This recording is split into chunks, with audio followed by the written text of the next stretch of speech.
Olá, meus amigos, bom dia, paz do Senhor a todos. Eu queria compartilhar um pouco da minha vida com os irmãos.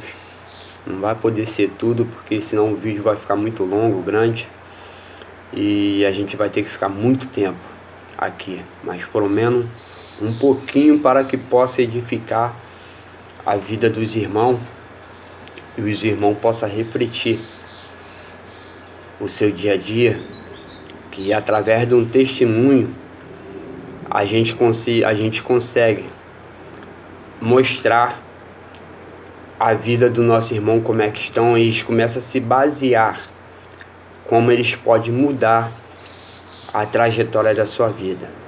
Mas antes disso eu queria deixar uma mensagem para a nossa meditação, que se encontra no livro de João, capítulo 12, versículo 35, que vai dizer assim: E disse-lhe por Jesus: A luz ainda está convosco por um pouco de tempo. Andai enquanto tendes luz, para que as trevas vos não apanhem. Pois quem anda nas trevas não sabe para onde vai. Enquanto tendes luz, crede na luz, para que seja filho da luz. A gente vamos entender que na palavra de Deus o Jesus Cristo vai dizer que ele ia para o Pai, mas ia enviar o Consolador. Então a gente sabe que enquanto Jesus Cristo não volta, o Espírito Santo de Deus ele está no meio de nós. Ele está ali tentando a todo momento nos mostrar o verdadeiro caminho que a gente devemos andar. Ele tenta nos mostrar aquilo que a gente está fazendo de errado, para que a gente possa parar de fazer e voltar e começar a fazer as coisas corretamente. A gente entendemos que muitas das vezes esses filmes do qual a gente vê passando, às vezes tem filme que passou há muitos anos atrás, quando a gente era pequeno, e a gente vê acontecendo as coisas na realidade hoje em dia. Eu costumo dizer que esse filme dos mortos-vivos, dos zumbi, é praticamente uma realidade da nossa vida que nós vivemos hoje. A gente anda vegetando. A gente não sabe o que a gente está fazendo, o que a gente deixa de fazer. A gente for parar para poder observar no mundo espiritual, a gente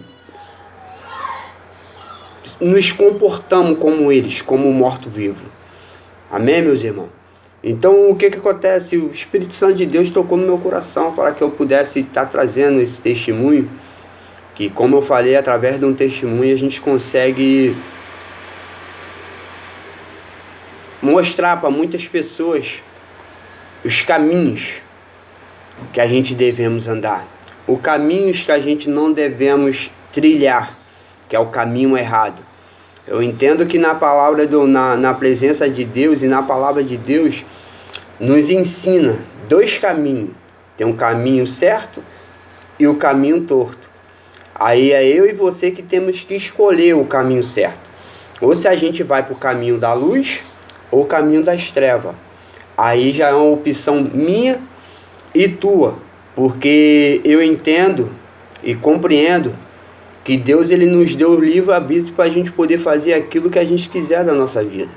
Jesus Cristo, ele nos deixa a gente fazer o que a gente quer da nossa vida. O Espírito Santo de Deus, ele está ali a todo momento nos orientando, alertando daquilo que a gente está fazendo de errado. Mas vai de mim, de você querer entender e compreender. Escutar, a palavra de Deus diz... quem tem ouvido, ouça o que o Espírito Santo diz às igrejas. Então, muitas das vezes, Jesus Cristo ele usa os seus vasos, as suas servas, para poder chegar e nos orientar. Muitas das vezes a gente está num canto parado, sentado, e vem aquela voz falando: não faça isso, que isso vai te levar à ruína. E muitas das vezes a gente não quer dar ouvido. Isso é o Espírito Santo de Deus nos falando, nos orientando, mas mesmo assim a gente preferimos pegar e fazer aquilo do qual a gente sabe que vai desagradar a Jesus Cristo. Então, o que acontece? Por volta de quando eu tinha meus 14 para 15 anos, eu não lembro a data direito, eu me batizei na Igreja Universal.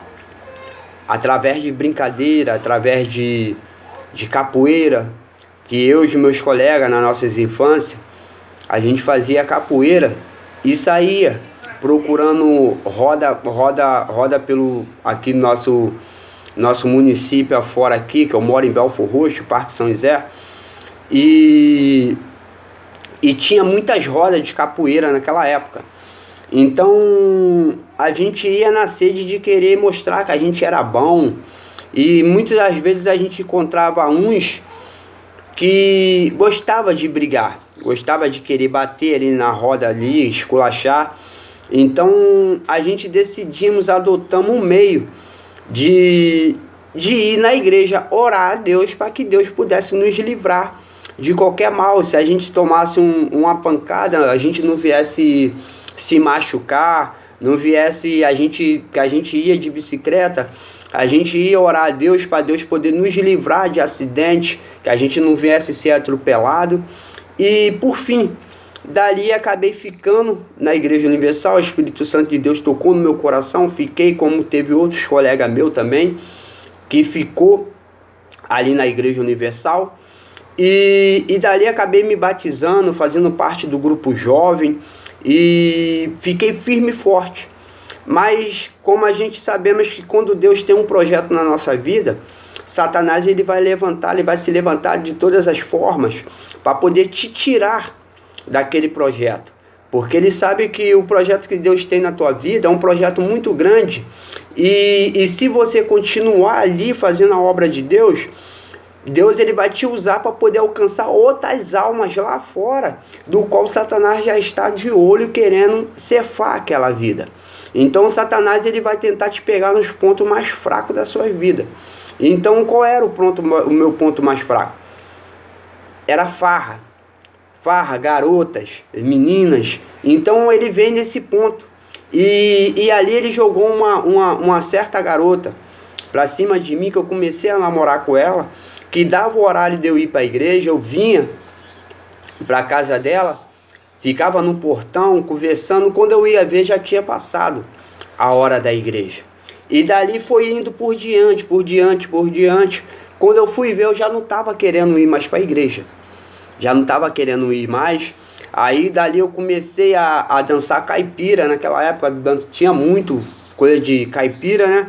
Chegava mês de junho, julho, agosto, quem gostava ficava doido.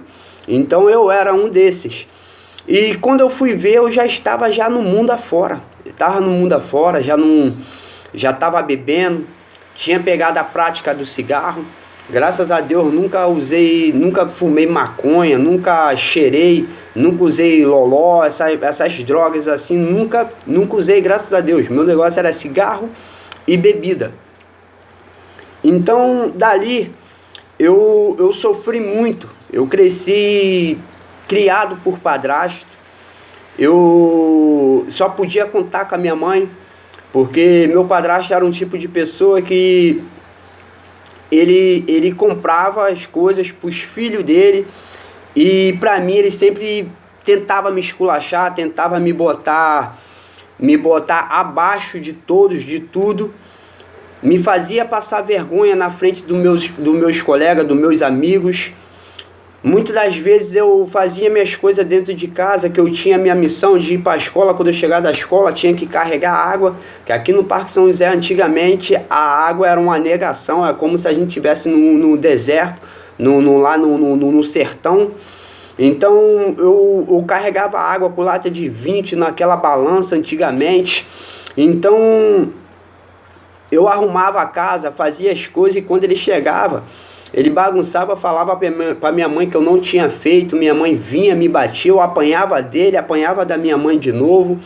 E daquilo dali foi só criando uma ira dentro do meu coração. Aquilo dali eu fiquei com um sentimento muito ruim dele. E eu cresci, eu treinava capoeira, fazia outras artes marciais na intenção de pegar ele, de poder bater nele, machucar ele, para vocês poderem ver o ódio que eu tinha no meu coração, que eu estava sobre ele. Então eu cresci com aquilo dali na minha mente, que eu ia crescer, que eu ia virar bandido. Eu ia naquela época que no São José tinha muita, era mineira, era matador naquela época. E eu falava que eu ia virar matador, que eu ia matar ele. Devido às coisas que ele fazia, devido a ele me esculachar, ele comprar as coisas para os meus irmãos, chegava Natal, Ano Novo, muitas das vezes eu tinha que ficar dependendo de roupa de amigo emprestado que já tinha usado o ano todinho, mas só que para mim era nova, sapato velho. Muitas das vezes eu tinha que ficar dentro da minha casa dormindo, porque minha mãe não deixava eu sair, porque eu não tinha roupa, para poder não ser esculachado, humilhado por ninguém. E daquilo dali eu ficava triste, aquilo dali me entristecia, eu ficava muito chateado com aquilo. Às vezes ele chegava com a roupa dele, com a roupa dos meus irmãos comprada, deixava ali em cima da cama. Então aquilo daí me deixou muito chateado e de uma certa forma me fez eu crescer, ficar com ódio também, até então do meu pai também. Porque eu culpava meu pai pelo meu pai ter separado da minha mãe, ter me largado, não ter me procurado, não ter tentado me ajudar. E aquilo dali só ia me chateando. Acabou que, como eu falei para os irmãos, que eu fui para a igreja, e dali o Espírito Santo de Deus ele começou a tocar no meu coração. Começou a tocar no meu coração, aquilo dali foi esfriando, foi saindo da minha mente, eu fui orando a Deus, mas acabou que Satanás armou essa cilada para mim e eu acabei caindo nessa cilada. Jogou essa garota, quando eu fui ver eu já estava no mundo afora. E quando eu estava no mundo afora, a gente acaba arrumando o inimigo acaba arrumando uma estratégia para poder te tirar e te envolver em algo que é dele. Então foi aonde que eu namorando conheci a minha esposa, do qual eu estou casado, né? Isso foi na época de 2000. Na época de 2000, a gente passamos por umas situações ruins que eu já não sabia mais o que eu ia fazer da minha vida. Eu não sabia o que eu ia fazer. Então eu comecei, Satanás arrumou um meio de fazer eu conhecer o mundo dele. Aí conheci uma garota, uma mulher do qual hoje em dia já está falecida. Esse rapaz também já está falecido. Eles viravam com a entidade naquela época. E dali eles me chamaram para poder ter uma luz. Daquilo dali eu não conhecia esse mundo espiritual. E fui. Dali eu vi que era uma coisa meio esquisita, uma coisa muito diabólica. E conheci um amigo meu que ele...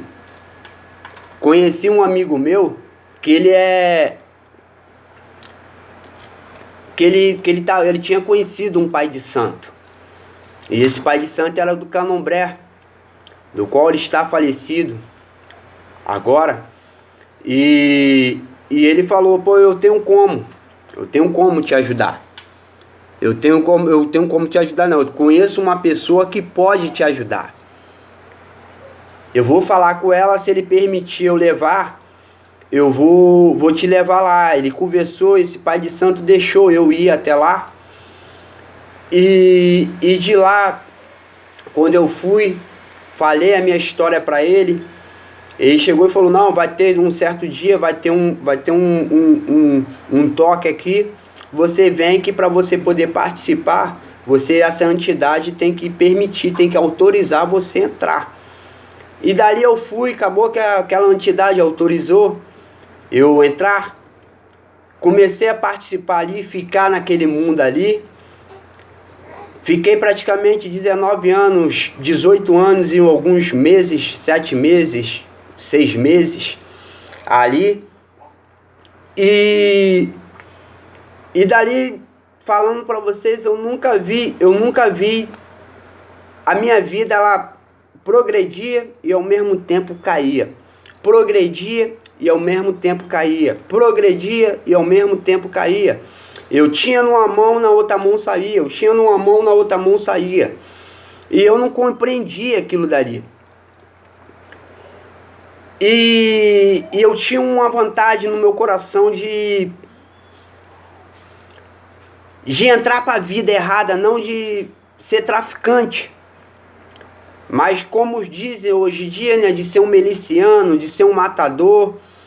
Mas só que tinha algo no meu coração que não deixava isso acontecer. Não deixava isso acontecer. Ao mesmo tempo que eu tinha vontade, eu passava aquela vontade, eu tive muitas amizades por esses meios, mas eu não conseguia me envolver com eles, que tinha uma coisa que me bloqueava nesse meio. Muitas das vezes eu achava até que era do mundo espiritual, que não queria deixar eu participar dali do Candomblé. Eu fui pro exército naquela infobação de servir o exército, que eu queria servir o exército. E chegou lá na hora, eu até perguntei, eu não servi. E perguntei ao Pai de Santo por que eu não consegui servir o exército. Porque a gente quando está no Candomblé, tudo que acontece na nossa vida está numa seita. Tudo a gente vai consultar lá aqueles espíritos, né? Por que isso não aconteceu? Então o Pai de Santo falou que o santo lá não tinha deixado eu entrar, porque se eu entrasse eu ia morrer, porque eu ia querer ser superior às pessoas, eu ia me envolver com as coisas aqui fora que não era para poder me envolver, então eu ia morrer. Mas só que hoje, como servo na presença do Senhor, eu compreendo que já era propósito de Deus na minha vida para hoje. Porque eu entendo hoje em dia que Satanás ele não protege a sua vida. Satanás ele vai te proteger ali enquanto você está sendo útil para ele. Enquanto você está servindo como ferramenta para ele. Enquanto você for útil para poder destruir outras vidas, enquanto você for útil para poder trazer vidas que estão lá fora para o lado dele, de uma forma que ele pode usar, você vai servir para ele. Ele vai ficar te protegendo. Porque quando você não servir mais, primeira coisa que ele vai fazer, se você não estiver atento à voz do Senhor Jesus Cristo, se a gente não ouvir aquilo que Deus está falando conosco, Satanás ele vai pegar e vai fazer o quê? Ele vai arrumar aquele, quando ele vê que você tá para sair, que você tá para ser descartado, ele vai arrumar a estratégia de ceifar a tua vida e você perder a sua vida. Porque a palavra vai dizer, após a morte, segue-se o juízo. Então morreu, acabou, meu irmão. Acabou. Segue-se o juízo. Naquele grande dia no tribunal, você vai ser julgado conforme as suas obras. Então, o que acontece? Aconteceu um certo processo na minha vida, do meu antigo casamento, que antes de acontecer isso, eu não dava oportunidade para Deus poder usar os seus servos para chegar perto de mim. Não é que eu não gostava de crente, sempre fui temente a Deus. Como eu sempre falei, dentro do barracão eu falava, o dia que Deus tocar no meu coração, falar que é a hora de eu voltar para a presença dele, eu largo tudo e volto para a presença dele. O maior medo de Satanás era esse. Mas só que graças a Deus que Deus não tocou no meu coração, que se Deus tocasse no meu coração eu ia ter um infarto. Porque tem muitos crentes que falam isso hoje em dia. Quando Deus tocar no meu coração eu entro para a igreja. Toma cuidado. Pede a Deus para Deus poder não tocar, que se ele tocar você morre. Você pode infartar. Mas o Espírito Santo de Deus, ele pode falar conosco que Deus está chamando a gente diante para a presença dele. A gente sente no nosso coração, a gente sente na nossa mente. O Espírito Santo, quando ele vem, ele nos mostra aquilo que está acontecendo. Ele abre a nossa visão espiritual e vê o que está acontecendo ao nosso redor. Como a gente está vivendo. Ali é o momento que Deus está nos chamando para ser resgatado, para ter uma nova vida. Uma vida dignamente. Porque muita gente acha que uma vida digna é uma vida que a pessoa está sendo próspera. Uma casa boa, um carrão do ano e muito dinheiro no bolso, na conta. Não, uma vida digna é uma vida em paz, em Cristo Jesus. Você poder botar a sua cabeça no seu travesseiro, poder dormir sabendo que ninguém vai vir bater na tua porta querendo te matar ninguém da tua família. É poder dormir que se você não tiver nada na sua mesa, na sua despensa, aquele que te chamou, ele é fiel para poder te pegar e te sustentar. Ele é fiel de pegar e mandar mantimento, suprimento para dentro do seu lar. Porque a palavra de Deus ela vai dizer: nunca vi um justo mendigar o pão e sua descendência passar a fome. Porque desde o momento que a gente entra para a presença do Senhor, que a gente vive uma vida dignamente, a gente para de fazer as coisas erradas. Então as coisas erradas, muitas das vezes, por mais que nós não queremos, a gente acaba adquirindo muitas dívidas, a gente acaba mentindo, fazendo algo que não agrada ao Senhor. Então, quando a gente vem para a presença do Senhor, Jesus Cristo ele escreve uma nova história para a gente. A gente permite Jesus Cristo fazer uma nova obra, uma construção sobre a nossa vida. E foi assim que Jesus Cristo fez comigo. Deus ele procurava falar comigo a todo tempo, mas eu não dava essa oportunidade. Então eu me separei do meu antigo casamento. E quando eu me separei, o primeiro lugar que eu fui foi para dentro da casa da minha mãe. E minha mãe é uma evangélica há muitos anos. E dali eu chegava bêbado, bebia, que a gente quando se separa, a primeira coisa que a gente faz é cair numa depressão e a gente não sabe que está deprimido. Mas aquilo dali é uma depressão. Porque desde o momento que você começa a fazer algo frequentemente, de um costume que você não tinha, e quando acontece algo na sua vida, aquilo dali é um princípio de uma depressão. Não importa, tem pessoas que comem muito, tem pessoas que vai começar a beber, querer aliviar aquela mágoa dela, através da bebida, através da comida. Tem pessoas que ficam agressivas, então dali sai coisas para ser cuidado. Então o que acontece? Eu bebia muito, eu estava bebendo muito, então fumava muito, então